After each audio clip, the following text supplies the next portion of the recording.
This is present-day Mission San Carlos Borromeo de Carmelo. It didn't start out at this location, however. A man by the name of Father Junipero Serra was not happy with its original location in Monterey, so he moved the mission to Carmel, California in June of 1771. This mission is known for its architecture and features that are totally different from any other mission. I can't wait for you to see some of its beauty, share some of its history, and some of the favorite things I learned and saw along the way. Let's start with some information about the founder. Father Junipero Serra is responsible for 9 of the first missions. Mission Carmel was number 2. He was also known for starting the series of 21 Catholic missions in what is now California in order to colonize the land for Spain and also convert the Native Americans to Christianity. The original mission was built out of wood and mud. Then, over time, it was replaced with stronger adobe. Indians that converted to Christianity became laborers of the mission. Construction was done mainly by Indians. Women were kept separate in women's quarters and nunneries, making food and clothing. In 1784, Father Junipero Serra died. He wished to be buried at Mission Carmel. I bet it was his favorite, but that's just my opinion. Here is an image of his original coffin, which was saved and is now on display.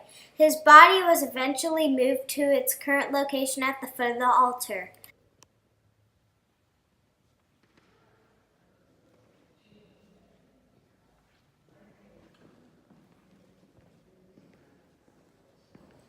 Father Serra lived a life of poverty and lived in a room about the size of a jail cell. One desire Father Serra had was to eventually replace the mission walls with stone.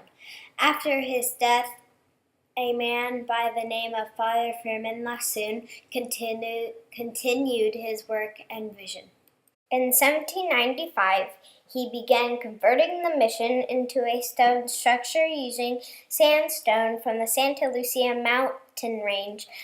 An architect from Mexico named Manuel Ruiz directed Indian laborers to remove the stone from the mountains and bring it all the way back to the mission. Later in 1821, Mexico became independent from Spain.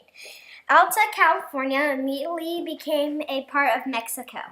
Mexico then took over all the church land. Missionary priests and Indians had to abandon the missions because the Mexican government sold the land to settlers. This was the end of the early mission days.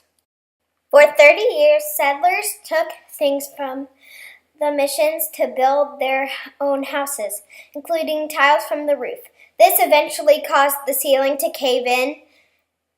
Decorations and statues were also destroyed. In 1846, mission history would take a turn and California became independent of Mexico. 2 years later, it became a part of the United States. 11 years later, in 1859, the land was given back to the Catholic Church. In 1884, the church began to be rebuilt.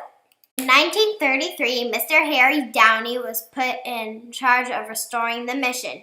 He viewed old sketches and drawings of the mission and did his best to return the mission to its original state.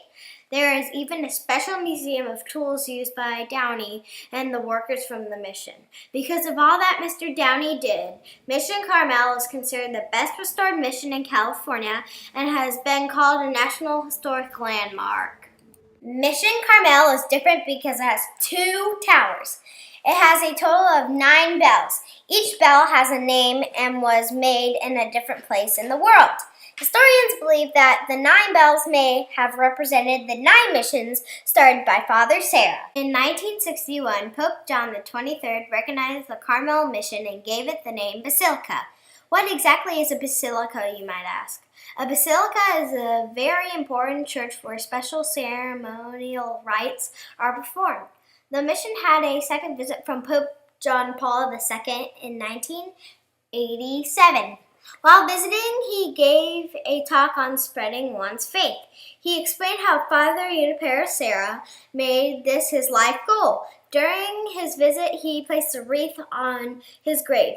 Because of these visits, there were special accessories added, such as the umbrellina and the tintina balloon, which is the name of the basilica bell. While on the grounds, I walked through the El Campo Santo cemetery. Although there were many marked graves, what you can't see is hundreds of unmarked graves where countless numbers of converts and Indians were also buried. When I visited the museum, there was so much to see and learn. I enjoyed learning about everything. Some of my favorite areas were the modern-day courtyard, the fountain, and Our Lady of Bethlehem artifact that had handmade clothes and was created with real hair. This is a picture of the beautiful altar that is located inside the basilica. This is the cenotaph where Father Serra is surrounded by 3 other missionaries. The central quadrangle was a place where Father Serra raised the cross in 1771 and was often used as a meeting place. Most mission ceilings are flat, but this mission ceiling is in the shape of parabolas. I also enjoyed the cloakroom where they had many of the cloaks worn by missionaries of the time on display. According to the mission records, Father Serra converted over 5,000 Native Americans to Christianity. What an amazing accomplishment and legacy to leave behind.